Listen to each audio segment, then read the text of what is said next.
రైతాంగ సమస్యలకి కిసాన్ న్యాయ్ అని పేరు, న్యాయం చేస్తారట. రైతులకు న్యాయం చేస్తారట.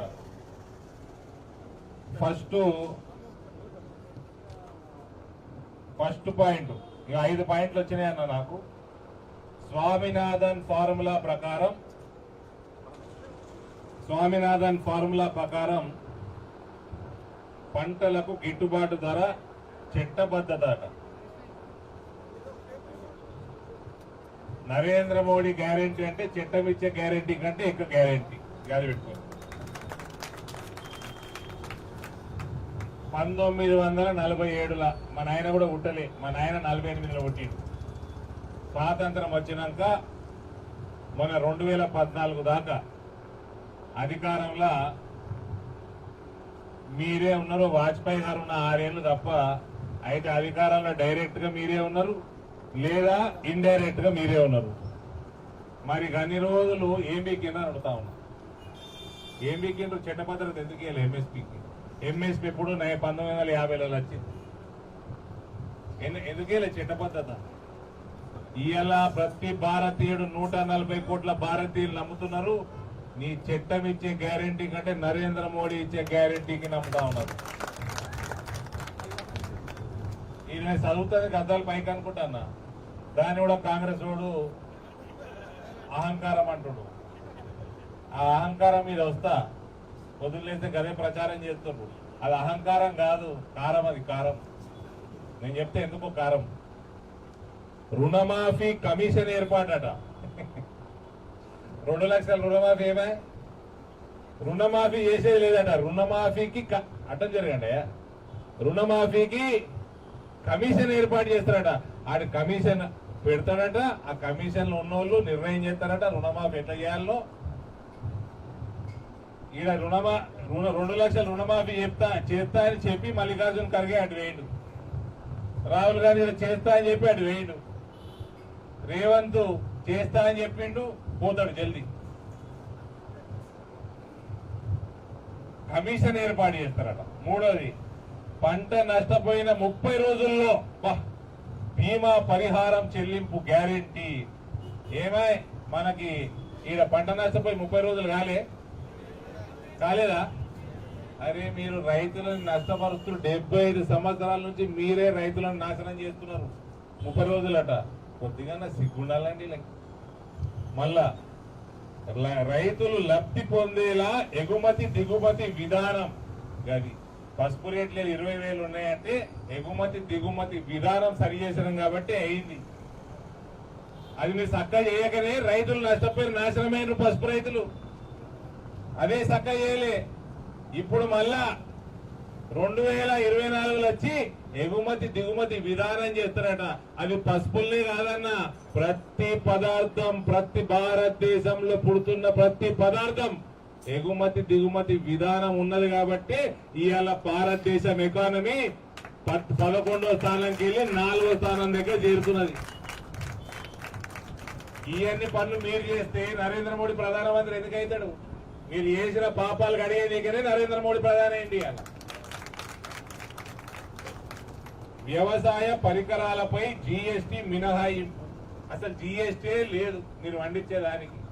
పరిహారాలపై జీఎస్టీ మినహాయింపట. మీరేమైనా రైతు పండించేది పట్టించుకున్నారా? రైతుకి సంబంధించిన పరికరాలను పట్టించుకున్నారా? ఇలా రైతు పరిస్థితి కొద్దిగా మధ్యలో జరగండి అమ్మా, మధ్యలో రావద్దు. కొంచెం గ్యాప్ నేను ఉండమంటున్నా, మీరు మధ్యలో వస్తున్నారు, వాళ్ళకి కనబడతలేదు నేను. ఇది ఇక కిసాన్ న్యాయ్ అన్నను, మళ్ళా దానికి హిస్సేదారీ న్యాయ్ అది వరకు మరి ఇంకేదో అని పేర్లు పెట్టిర్రు. శ్రామిక్ న్యాయ్ అన్నాడు, యువ న్యాయ్ అన్నాడు. మరి ఇక్కడ అన్న మహిళా న్యాయం ఏమైంది? 4,000 ఏమైంది? పెన్షన్ ఏమైంది? 2,500 ఏమైంది? చిన్నప్పుడు 1980లలో స్కూల్ నుండి, అప్పట్లో రాజకీయం తెలియదు పెద్ద నాకు. అప్పట్లో ఇంటుంటి చెట్టు మీద కొంగలు, కాంగ్రెస్ వాళ్ళు దొంగలు. అది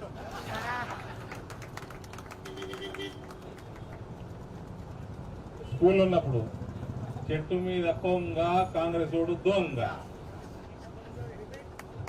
ఇవాళ 47 సంవత్సరాలు వచ్చినాయి నాకు. వాళ్ళ బుద్ధి మాత్రం మారలేదు. ఇవాళ కూడా చెట్టు మీద కొంగలు కూడా అనబడకుండా అయిపోయినాయి. అది కూడా ఇలా నాశనం చేశాను. మళ్ళా ఎన్ని లక్షల కొంగలు పోతుండే నిజామాబాద్లో వచ్చి నేను హాలిడేస్లో వచ్చి సమ్మర్ హాలిడేస్లో వచ్చి అదే ఎన్జిఓ కాలనీలో ఉంటుండే మా నాయన కిరాయికి. సాయంత్రం పూట మీద మీద వండుకొని ఉంటే ఇట్లా లక్షల లక్షల కొంగలు పోతుండే. మొత్తం వ్యవసాయాన్ని నాశనం చేసిండ్రు, కొంగల్ని నాశనం చేసిండ్రు. కానీ మాత్రం వీళ్ళు మాత్రం దొంగలుగా మిగిలి అతనే ఉన్నారు. ఇంకా బ్యాగులు మోసిన ముఖ్యమంత్రి చేసారు కదా అన్న, వాళ్ళే చేసారు. మోసింది నేను కాదు కదా, నేను మోయమని చెప్పలేదు కూడా. అప్పుడు ఇప్పుడు యాడికి వస్తున్నాయి వాళ్ళ, ఇప్పుడు వాళ్ళ ప్రభుత్వం చాలా లేదు దేశంలో, ఏడ ప్రభుత్వం లేదు వాళ్ళది. ఈడ కూడా మళ్ళీ నేను మీడియా ముఖంగానే చెప్తున్నా, మేము చేసిన కొన్ని తప్పులతోటి వాళ్ళు వచ్చిరండి. ప్రజలు ఓట్లు వేయలే, ప్రేమతో వేయాలి. వాళ్ళు వేయలే, ప్రేమ వేయరు కూడా. ఇక నీవు చేసిన దొంగ వాగ్దానం ఏంటి? రైతుల అకౌంట్లలోకి ఎకరానికి రూపాయలు 15,000 చొప్పున తక్షణమే జమ చేస్తామని చెప్పి, రైతు బంధువుకి వేరే కొత్త పేరు పెట్టింది. ఆ యూపీఏ అలయన్స్ కి కొత్తగా ఇండి అలయన్స్ అని పెట్టినట్టు యూపీఏ అలయన్స్ పొద్దున్న లేస్తే ఆ స్కాము ఈ స్కాము, ఎన్ని స్కాములు. రెండొద్దులకు స్కామ్ చేసిండ్రు వీళ్ళు. చేసి పేరు మార్చుకున్నారు. ఇప్పుడు పేరు మార్చుకోగానే మర్చిపోతారు అనుకున్నారు భారతీయులు ఏందో మరి. మళ్ళీ ఇప్పుడు ఆ రైతు బంధుకి పేరు ఏదో పెట్టిండ్రు. ఏంటది? రైతు భరోసా అని పెట్టి 10,000 అది 15,000 చేస్తా అన్నాడు. చేస్తా అన్నాడు కదా, అది 10,000 ఇచ్చుడే దిక్కులేదు. ఫస్ట్ ఇన్స్టాల్మెంట్లే వాడలే. వీళ్ళు నేను చెప్తున్న రైతు సోదరులు ఉన్నారు, కాంగ్రెస్ పార్టీ మీకు 15,000 ఇయ్యదు. ఇంతకుముందు వస్తున్న 10,000 కూడా సరిగ్గా ఇయ్యదు. వాళ్ళ దగ్గర పైసలే లేవు, రాష్ట్రంలో ఖజానాలో పైసలు లేవు. ఉన్నా కూడా పొంగులేటి శ్రీనివాసరెడ్డికి కాంట్రాక్ట్ పైసలు ఇస్తాడు, కోమటిరెడ్డి వెంకటరెడ్డికి 100 కోట్ల ఆయన కాంట్రాక్ట్ కంపెనీకి ఇస్తాడు. కానీ మనకు ఎలక్షన్లలో 100 కోట్లు ఖర్చు పెట్టిన కాంగ్రెస్ నాయకులకి బిల్లులు చెల్లిస్తారు, కానీ రైతుకు మాత్రం రైతు బంధు ఇయ్యడు. నేను చెప్తా ఉన్నా, బంద్ కరో భాయ్ తోడి దేర్. ఇంకోటి 2 లక్షల రూపాయల రుణమాఫీ. ఏమైందన్నా, డిసెంబర్ 9కి ప్రమాణ స్వీకారం చేస్తున్న నేను రాగానే 500 రూపాయలు బోనస్ ఇచ్చి వరి కొంటా అన్నాడు. డిసెంబర్ 9కి వేయలే, 4 రోజులు ముందే చేసాడు. మళ్ళీ కుర్చీ కూర్చుకుంటాడని 4 రోజులు ముందే చేసాడు. కానీ రుణమాఫీ 500 రుణమాఫీ నా డిసెంబర్లో వేయలే, నా ఈ పంటకి చేస్తే ఎండాకాలం పంట, వర్షాకాలం పంటకి వేయలే, ఎండాకాలం పంటకి చేస్తలేడు. రేవంత్ రైతుకు మోసం చేసినవా, నీ కుర్చీకి గ్యారెంటీ లేదు చెప్తున్నా. రైతు పొట్టగొడుతున్నావు నువ్వు, రైతు పొట్టగొడుతున్నావు. నీ పాపం పండి రోజులు తొందరలోనే ఉంటాయి. రాజ్యాంగంలో 5 ఏళ్ళు ఉన్నది, కానీ రైతు రాసిన రాజ్యాంగంలో 5 నెలలు కూడా ఉండవు చెప్తున్నా నేను. రైతు పొట్టగొట్టకు. ఇక మళ్ళా బోనస్ అయిపోయి 2 లక్షల రుణమాఫీ. 500 అయినా 2 లక్షలు ఇస్తారా అన్న? నేను చెప్తున్న మీడియా మొత్తం ఇక్కడనే ఉన్నారు.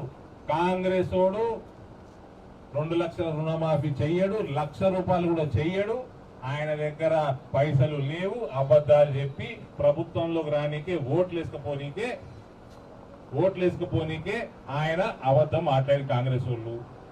2 లక్షల రుణమాఫీ కాంగ్రెస్ హయాంలో జరగది. 15,000 రానే రావు.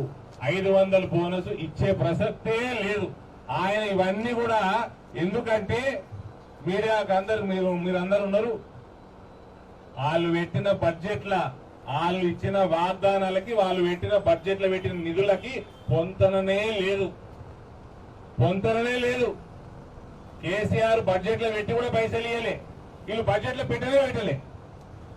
కేసీఆర్ బడ్జెట్ ఒత్తిగా పేపర్లే, వీళ్ళు బడ్జెట్లో పెట్టలే. మీరందరూ కావాలంటే మేధావుల దగ్గర కొండ్రి విశ్లేషణ చేసుకోర్రి. మీ అందరూ డిబేట్లు పెడతారు. రోజు సాయంత్రం 8 కాగానే 4 వస్తారు, పంచాయతీ పెట్టుకుంటూ ఉంటారు మీ ఛానళ్ళల్లో. పెట్టరు ఎంత వాళ్ళు చేసిన వాగ్దానాలు ఏంది, వాళ్ళు 6 గ్యారెంటీలు కాదు ఇతర గ్యారెంటీలు అన్ని కలుపుండ్రి. బడ్జెట్ ఎంత చూడుండ్రి. వాళ్ళు బడ్జెట్ లో ఎంత పెట్టింది చూడండి.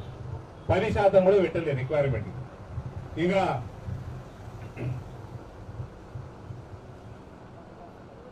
25,000 పంట నష్ట పరిహారం వెంటనే అందించాలన్న మా డిమాండ్. ఇప్పుడు ఆయన అందించలేదు, అందించడు కూడా. చక్కెర ఫ్యాక్టరీలు కాంగ్రెస్ ప్రభుత్వంతో చేత కాదు, చేత కాలేదు. చక్కెర ఫ్యాక్టరీలు తెరుచుకోడు. సుదర్శన్ రెడ్డి గారు పెద్ద మనిషి, అటు జీవన్ రెడ్డి గారు పెద్ద మనిషి. జీవన్ రెడ్డి గారు ఇంతకుముందు ఇదే చక్కెర ఫ్యాక్టరీ కమిటీలలో ఉన్నాడు.